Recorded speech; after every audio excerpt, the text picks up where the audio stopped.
జై తెలంగాణ, జై తెలంగాణ, జై జాగృతి, జై యూపీఎఫ్, జై బీసీ, జై భీమ్. అందరికీ వందనాలు. ముఖ్యంగా ఇంత పెద్ద ఎత్తున తరలి వచ్చినటువంటి మా ఆడబిడ్డలందరికీ ప్రత్యేకంగా వందనాలు.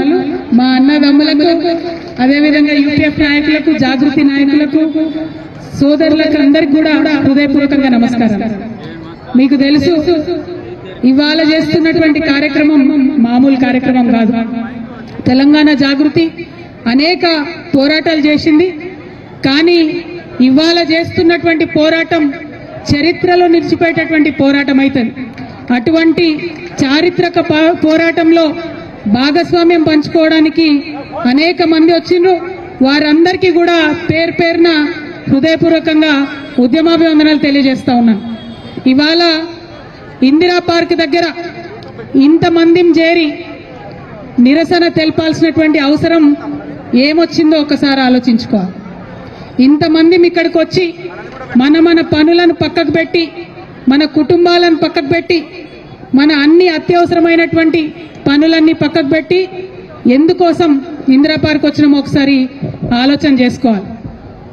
ఇవాళ ఇక్కడ ఉన్నటువంటి ప్రతి ఒక్కరికి కుటుంబాలు, పిల్లలు, బాధ్యతలు అన్నీ ఉన్నాయి.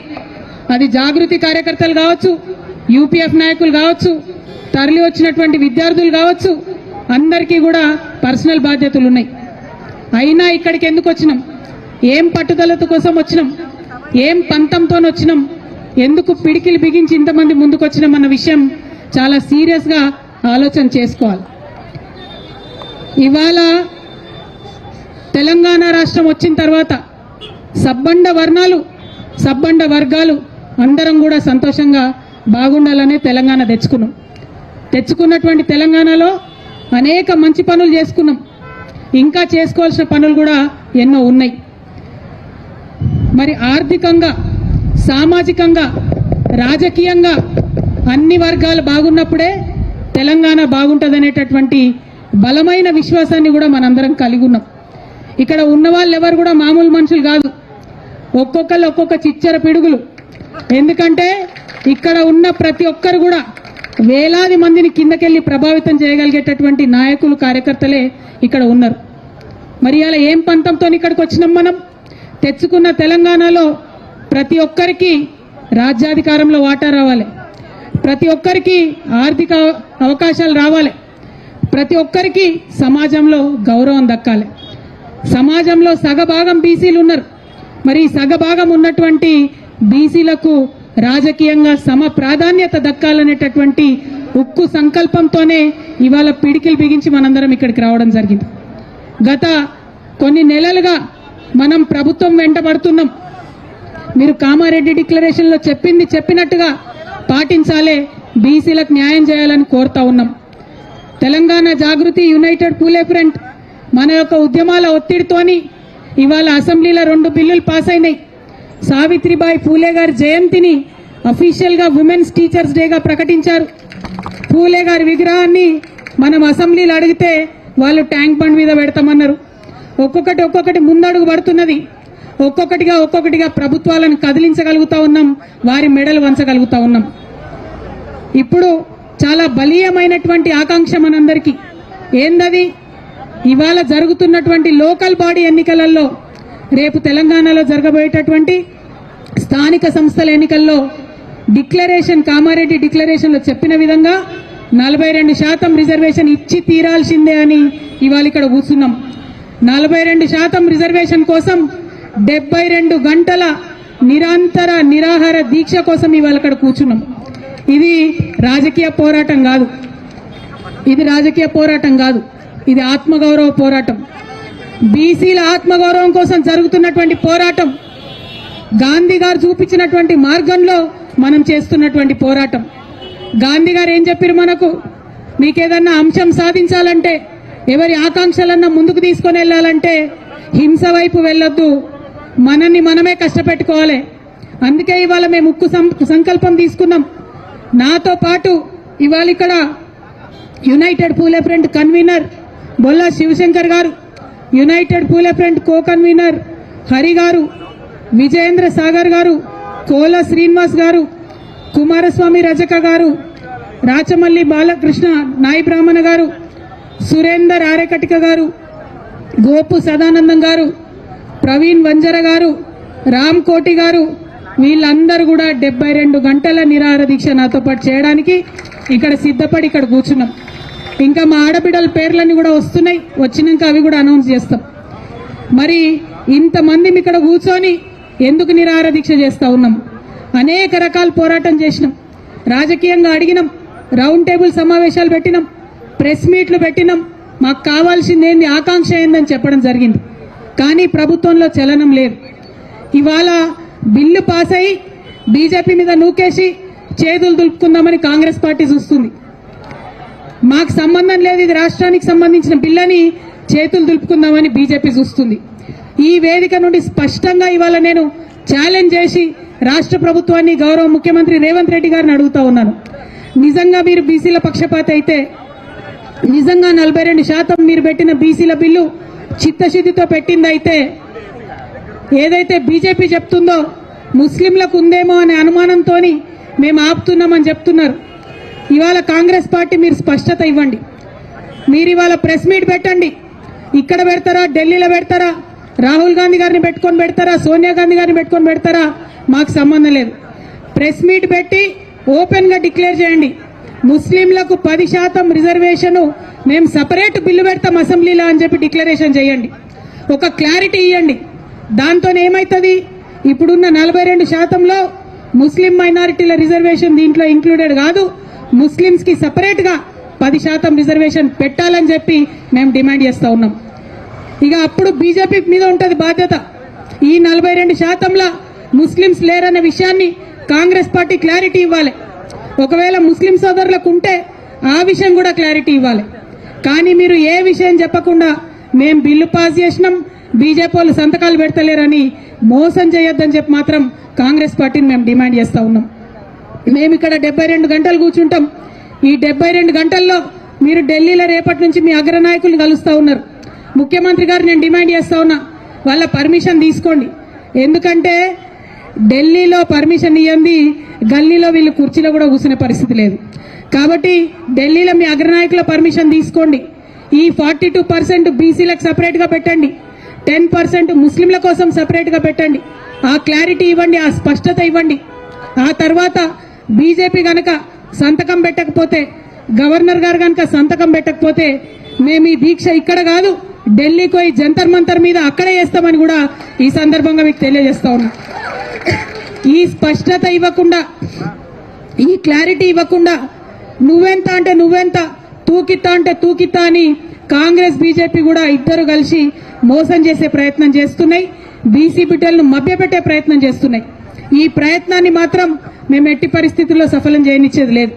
ఇక రెండో విషయం, మేము 72 గంటలు దీక్ష చేస్తాం, మేమే అన్నం తినం, మేమే నీళ్లు తాగం, 72 గంటలు ఇక్కడ కూర్చుంటాం మా బీసీ బిడ్డల కోసం అంటే ప్రభుత్వం భయపడుతోంది, పర్మిషన్ ఇస్తలేదు. ఇవ్వాలంటే మనం 10 నుంచి 4 వరకే ఉండాలంట. నేను డిమాండ్ చేస్తా ఉన్నా, ఆనాడు ఉమ్మడి ఆంధ్రప్రదేశ్లోనే 48 గంటలు నిరంతర నిరాహార దీక్ష అంబేద్కర్ విగ్రహాన్ని అసెంబ్లీలో పెట్టడం కోసం చేసినాం. మీరు ఆంధ్రోల కన్నా పాపం అయిపోయినరా, ఆంధ్ర సర్కార్ కన్నా పాపం అయిపోయినరా మీరు? ఆనాడు ఉమ్మడి ఆంధ్రప్రదేశ్లో సమైక్యాంధ్ర పాలకులు కూడా పర్మిషన్ ఇచ్చిండ్రు. ధర్నా చౌక్ ఓపెన్ చేసినా అని చెప్పి ఢిల్లీలో గప్పాలు కొడతారు మన ముఖ్యమంత్రి గారు, కానీ మాకు పర్మిషన్ ఇవ్వడానికి ఎందుకు భయపడతా ఉన్నారు? మేము ఇప్పుడు మళ్ళీ డిమాండ్ చేస్తున్నాం ప్రభుత్వాన్ని, మాకు 72 గంటల నిరంతర నిరాహార దీక్ష కోసం పర్మిషన్ ఇవ్వాలి. हम दिन में भी यहीं पे बैठेंगे, रात में भी यहीं पे बैठेंगे, लेकिन जिद नहीं छोड़ेंगे, पानी नहीं पिएंगे, खाना नहीं खाएंगे जब तक बीसी का बिल नहीं लाएंगे. మరి అందుకోసమే ప్రభుత్వాన్ని అడుగుతా ఉన్నాం, మీరు మంచి మాట కమాన ఇవ్వండి, లేకపోతే ఆల్టర్నేట్గా ఇలా 12కి మేము కోర్టుకు కూడా పోతున్నాం. న్యాయస్థానం అన్నా మా న్యాయమైనటువంటి ఆకాంక్షకు మద్దతుగా నిలబడుతుందని చెప్పి మనస్ఫూర్తిగా మేము నమ్ముతా ఉన్నాం. అంత దూరం తెచ్చుకోకండి, కోర్టు చేత మొట్టికాయలు తినకండి, ఇమీడియట్ గా పర్మిషన్ ఇవ్వండి అని ప్రభుత్వాన్ని డిమాండ్ చేస్తా ఉన్నా. ఇక ఇంకొక విషయం, ఇక్కడ ఉన్నటువంటి మీడియా మిత్రులకు, ప్రధాన పత్రికా మిత్రులకు, శాటిలైట్ ఛానళ్ల వారికి, అట్లానే డిజిటల్ మీడియాకి, అందరికన్నా ఎక్కువ సిటిజన్ మీడియాకి మీ అందరికీ కూడా నేను చేతులెత్తి నమస్కరించి ఒక మాట చెప్తా ఉన్నా.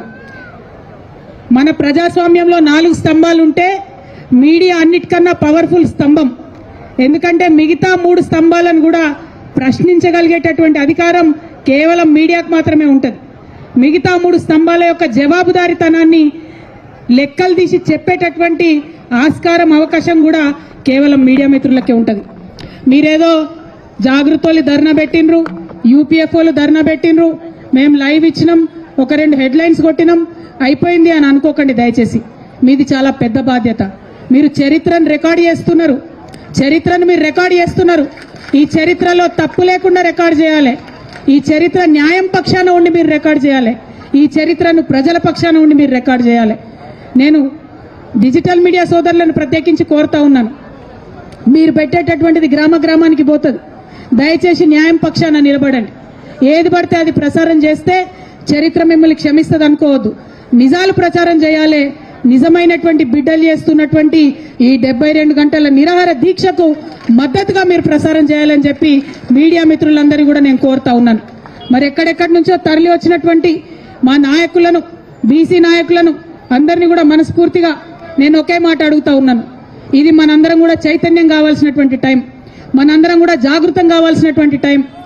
ఏమైతుందిలే, కవితక్క కూసుంటుంది నిరాహార దీక్షకు, నాకేంది, నేను టీవీలో చూస్తా, నేను ఫోన్లో చూస్తా, మా ఊర్లో బాయికాడు ఉంటా, నేను ఆడికెళ్ళే టీవీలో చూస్తా అంటే కాదు. ఒకవేళ మీ ఊర్లో బాయికాడ, పొలం కాడ మీకు పని ఉంటే ఆడికెళ్ళే మీరు సోషల్ మీడియాలో ఉద్యమం చేయాలి. ఒకవేళ మీరు ఎక్కడో ఊర్లో వంట చేసుకుంటుంటే ఆడికెళ్ళే మీరు సోషల్ మీడియాలో ఉద్యమాలు చేయాలి.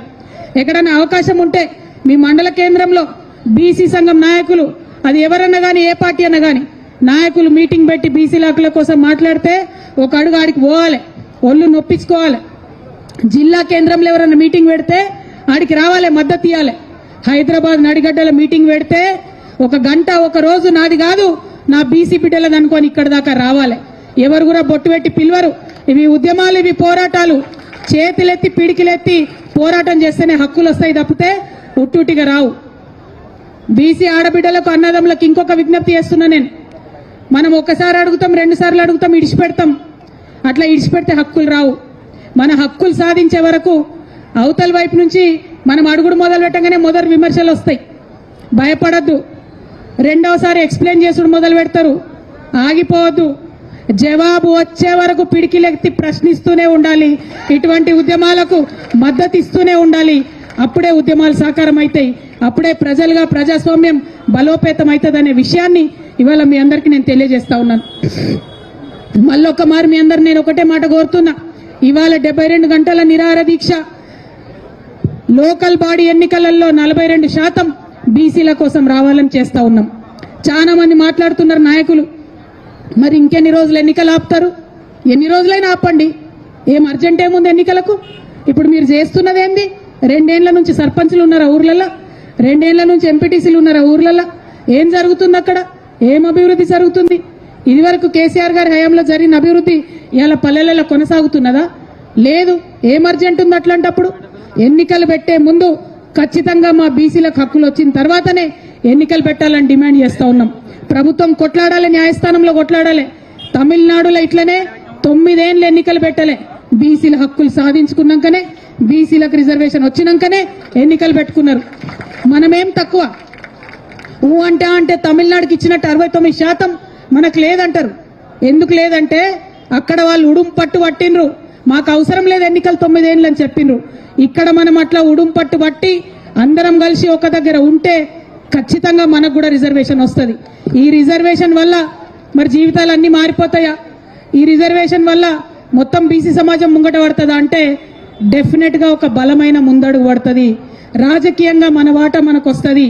ఇవాళ లోకల్ బాడీలల్లా, సర్పంచ్లల్లా, ఎంపీటీసీలల్లా మన వాటా మనకు వస్తే రేపటి నాడు ఎమ్మెల్యేలల్లా, ఎంపీలల్లా అడగొచ్చు. రేపటి నాడు ముఖ్యమంత్రులు అయ్యే దగ్గర అడగొచ్చు, నిలబడి మా వాటా ఏదని అడగొచ్చు. దానికోసం ఇది ముందడుగు అవుతుంది. ఈ విషయాన్ని దయచేసి బీసీ సమాజం అంతా కూడా గుర్తించాలి, గమనించాలి. ఇది మన ఉద్యమం, మన ఇంటి ఉద్యమం అనుకొని ఇంటికొక్క బీసీ బిడ్డ తరలి రావాలని చెప్పి హృదయపూర్వకంగా, వినమ్రంగా నేను వేడుకుంటా ఉన్నాను. మరి మళ్ళీ ఒకసారి చెప్తున్నాం, 72 గంటలు దీక్ష పట్టినాం. నీళ్లు తాగేది లేదు, అన్నం తినేది లేదు, ఇందిరా పార్క్కి వెళ్ళి కదిలేది లేదు. ప్రభుత్వాన్ని రిక్వెస్ట్ చేస్తూ ఉన్నాం, ఇదివరకు తెలంగాణ జాగృతి ఏ ఉద్యమం చేసినా ప్రభుత్వం ఇచ్చినటువంటి సమయానికి లోబడే ఉద్యమాలు చేసినాం, శాంతియుతంగా ఉద్యమాలు చేసినాం. ఇక్కడ నిలబడ్డాం, ఇక్కడ ఉన్నాం, మా గోడు మేము చెప్పుకున్నాం, మా హక్కులు మాకు కావాలని నినదించినాం. అంతే తప్పితే ఎటువంటి అసాంఘిక చర్యలకు పాల్పడలేదు. కాబట్టి ఖచ్చితంగా మాకు పర్మిషన్ ఇవ్వాల్సిందే, 72 గంటలు పర్మిషన్ ఇవ్వాల్సిందే. ఒకవేళ 72 గంటలు ఇయ్యం, మిమ్మల్ని తీసుకుపోయి పోలీస్ స్టేషన్లో పెడతామంటారా? అక్కడనే దీక్ష చేస్తాం. మిమ్మల్ని తీసుకుపోయి హాస్పిటల్లో పెడతామంటారా? అక్కడనే దీక్ష చేస్తాం. మిమ్మల్ని తీసుకుపోయి ఇంటికాడ ఇడిచి పెడతామంటారా? ఆన్నే రోడ్డు మీద కూర్చొని అక్కడ కూడా దీక్ష చేస్తాం. పంతం ఇడిచేది లేదు, వెనక్కి వచ్చేది లేదు, హక్కులు సాధించే వరకు మడమ తిప్పేది లేదు. ఈ విషయం ప్రభుత్వం గమనించాలని చెప్పి నేను కోరుతున్నా. ఇక చాలా రాజకీయ పార్టీలు రకరకాలుగా మాట్లాడుతున్నాయి. రాజకీయ అంశాలు మనం చూస్తూనే ఉన్నాం, అన్నలందరూ మాట్లాడతారు. ఈ రాజకీయ అంశాలన్నీ ఎదురు తీసుకొని వాటన్నిటిని పక్కకు జరుపుకుంటూ మన ఆత్మగౌరవ బావుట నిలబెట్టాలంటే బీసీ బిడ్డలందరూ కూడా కలిసి ఇవ్వాలి, మద్దతు ఇవ్వాలని చెప్తూ మళ్ళొక్కసారి మీ అందరికీ ఉద్యమాభివందనాలు తెలియజేస్తున్నాను. Thank you. జై తెలంగాణ, జై తెలంగాణ. సాధిస్తాం, సాధిస్తాం, సాధిస్తాం, సాధిస్తాం, సాధిస్తాం, సాధిస్తాం. ఏకార్ దక్కా, ఏకార్ దక్కా, ఏకార్ దక్కా. జై భీమ్, జై ఫూలే, జై తెలంగాణ. Thank you.